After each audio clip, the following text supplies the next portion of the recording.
love it when a musical artist remixes a familiar song in new and unexpected ways. You know, like playing Green Day's American Idiot as a guitar folk ballad. Sometimes these things work, sometimes not so much. When they hit though, they can reveal hidden aspects or fresh perspectives. I thought of that while playing Lies of P.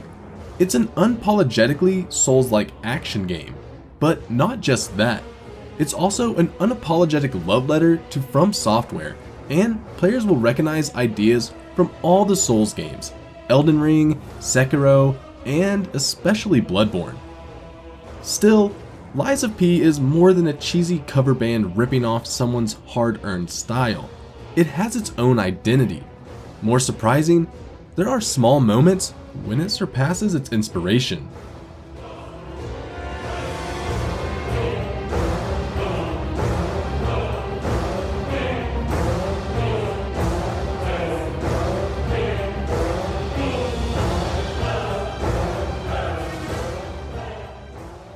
Over the past 10 years, FromSoftware has gone from being a niche developer with a series of hardcore fantasy games to sitting at the top of the heap when it comes to consistency and polished design.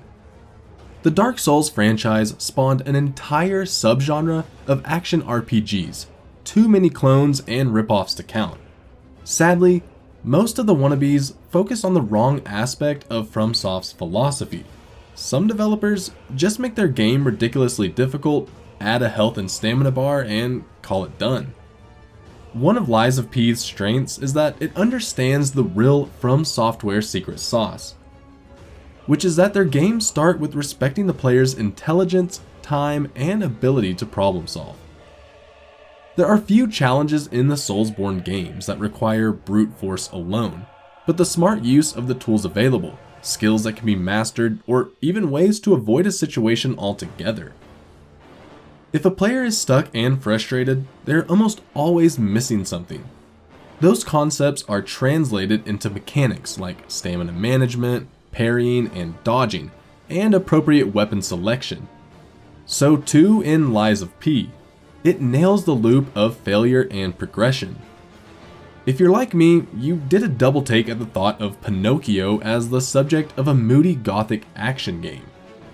Like most so-called children's stories from the 19th century, Pinocchio is actually a pretty dark adult novel tale, miles away from Disney's benign cartoon.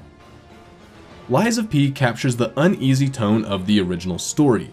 Beyond that, there are skeletal remains of the narrative and some important characters, like Geppetto, Gemini or Jiminy Cricket, the donkey, dog, and others.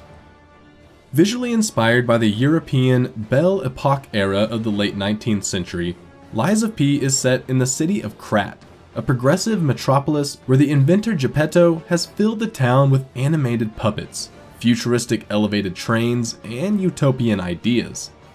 As is always the case, a maddening affliction spreads amongst the puppets, turning them on the human population.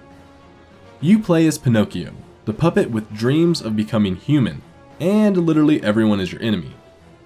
If Bloodborne and BioShock had a baby, it would look and sound a lot like Lies of P, with a bit of Steel Rising's DNA mixed in. This is a gear and steampunk world of mechanical, maniacal circus ringmasters, huge clockwork spiders, and coal-fired rolling machines of death. In the way Bloodborne pivots from werewolves to Lovecraftian horror, Lies of P transitions from machines to more organic monstrosities that bellow like the best screamo metal singers. Overall, Lies of P's world building is excellent, with lore and story hidden throughout. Lies of P's level design borrows heavily from Dark Souls and Bloodborne. This means there are some Yarnum-esque sections, cathedrals and castles that wouldn't look out of place in Dark Souls 3 or Elden Ring, and bits that echo Blighttown, just for starters. The art design of Lies of P's levels is often explicitly derivative. That's not to say they don't look great. They do, with a ton of detail and excellent evocative lighting. There are more than a few places where Lies of P looks much better than nearly anything in the FromSoft catalog, especially the older games. Although they look amazing, the levels are relatively compact. They do have secret areas and side paths and shortcuts, but they're maybe the least remarkable aspect of the game. And while there are save and fast travel points, called stargazers, along the way, the game is essentially one long path from start to finish. Lies of P has its version of Round Table Hold or Firelink Shrine in the form of the stately Krat Hotel. If level design and art style stick very close to their FromSoft inspirations, Lies of P does diverge a bit in the areas of combat mechanics and gameplay. In this aspect, and in a few quality of life features, FromSoftware could pick up an idea or two. However, combat will still feel comfortably familiar to Souls veterans. Pinocchio has a bladed weapon in his right hand and a prosthetic arm on the left. Throughout the course of the game, the player unlocks a wide range of weapons that all fall into three basic groups: fast and light, slow and heavy, or balanced. Some of the weapons are near useless novelties, but the majority are fun to experiment with. Like most RPGs, there is a weapon to suit everyone's playstyle. What sets Lies of P apart is that a weapon's handle is a separate component, and the player can mix and match handles and blades. For example, you might choose the handle from a powerful greatsword, but the business end of an electrically charged club.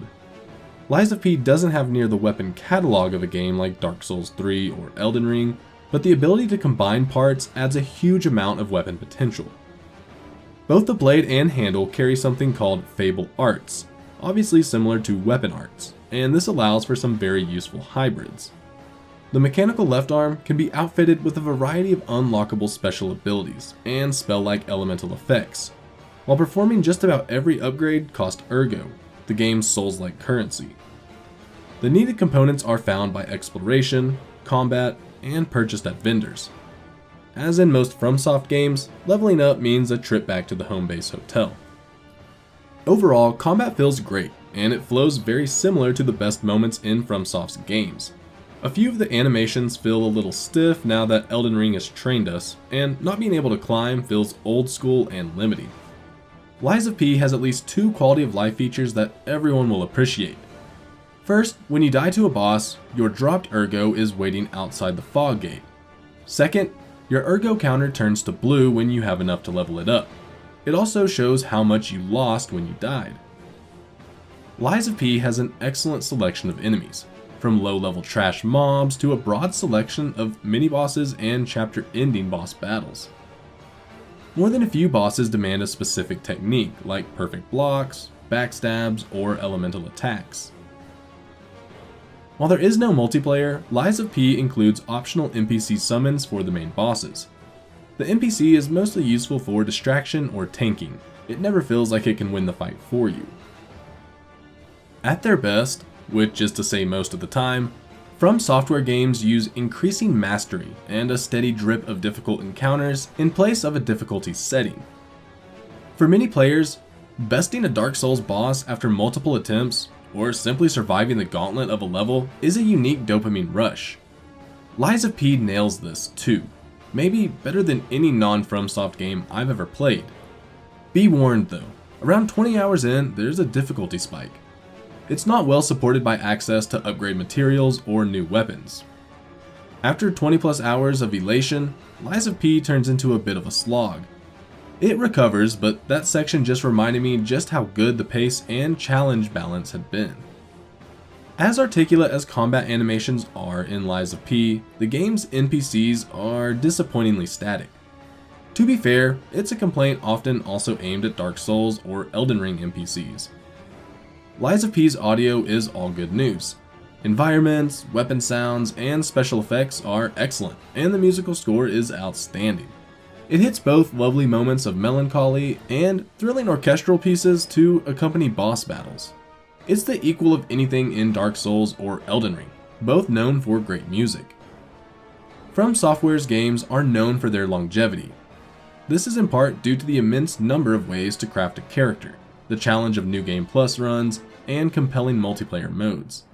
This might be the one area in which Lies of P can't help but fall short.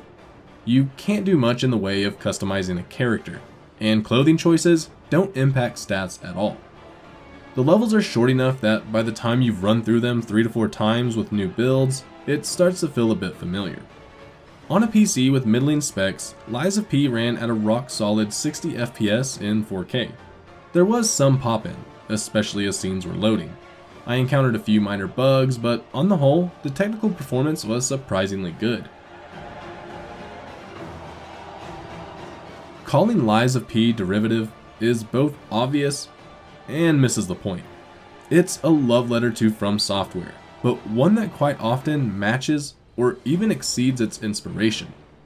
Lies of P doesn't quite attain the elegance of Dark Souls, Elden Ring, or Bloodborne's best level designs, but its art, graphics, and combat are possibly the best of any Soulslike not developed by Miyazaki and company.